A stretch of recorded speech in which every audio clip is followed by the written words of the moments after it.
been a long time. Welcome back to myself. Hey, I got a special little announcement for you today. A good buddy of mine just wrote a book. His name's Tom Davis. It's called Red Letters. I recommend it. It looks like a murder mystery novel when you look at the book cover because of the blood splotches and everything.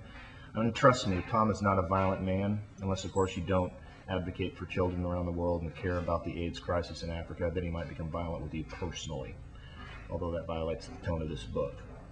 Essentially, this book is about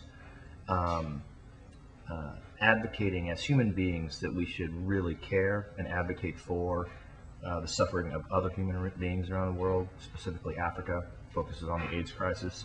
Yet another voice talking from the wastelands of a world that we don't experience on a daily basis.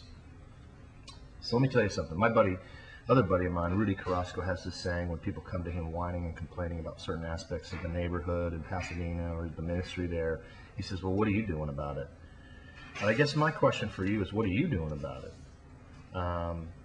And we don't like to be told by Bono or by famous actors or by jackasses on blogs, hey, you need to read this book, hey, you need to care about people in Africa, hey, you need to advocate for this or that. But let me tell you something. If there's one guy whose voice you ought to consider, it's Tom Davis. For the better part of a decade, he's dedicated his life to orphans in Russia and now in Swaziland in Africa. And so here's a guy who's actually done something for the last 10 years. And it's not just for PR and his own promotion that he's doing this. He's doing it because he cares about kids. And so here's the thing. I encourage you to hit the link below. Check out Chapter 1.